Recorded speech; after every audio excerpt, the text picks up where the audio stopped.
Government 2305, American Federal Government, Module 1.03, Self-Rule, Democracy or Representation.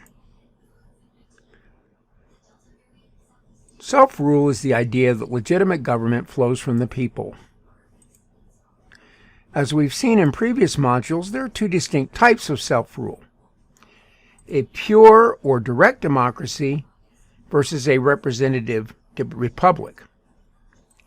While these two types of self-rule are not mutually exclusive, we will be examining them from separate theoretical perspectives in order to get a better understanding of how they work.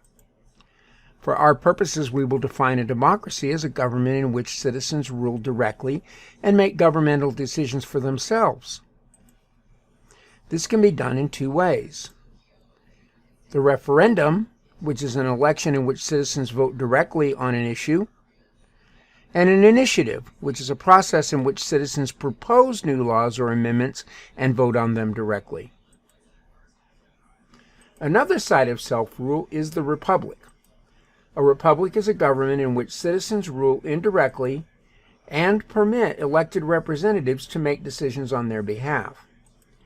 But remember, I said in the previous slide that democracies and republics are not mutually exclusive. That is because most governments today are not a direct democracy or a pure democracy. They are mixed systems. For instance, the United States is a democratic republic.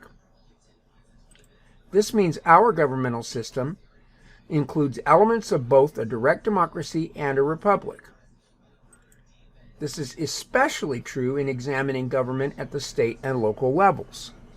The ideas of self-rule and limited government often come into conflict with each other. This has especially been seen in the past 2 decades of American history.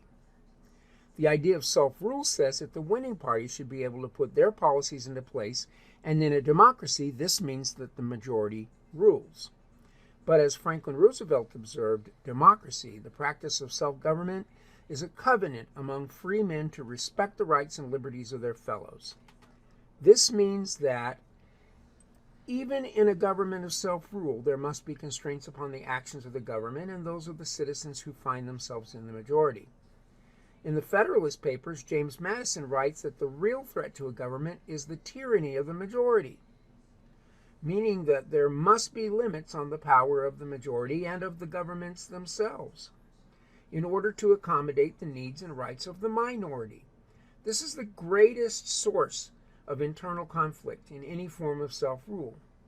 Where are the boundaries drawn? What should the limits be? This is why governments have written constitutions as well as separate branches of government, as we will see later. Remember, limited government is a principle that believes that government should not meddle in private lives.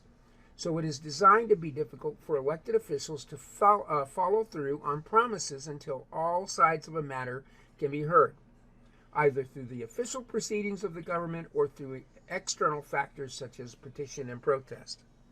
As Ronald Reagan said, "I hope we once again have reminded people that man is not free unless government is limited."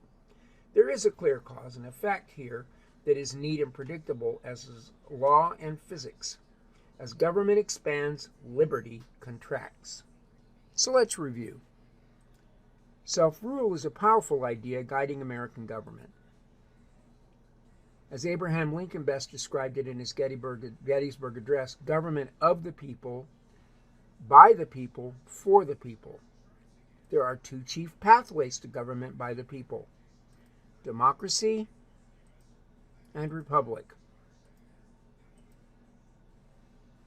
Remember that these pathways are not mutually exclusive. Americans have always sought to balance these ideals. The question faced even today is, how much power should government have, and how much power should the people have?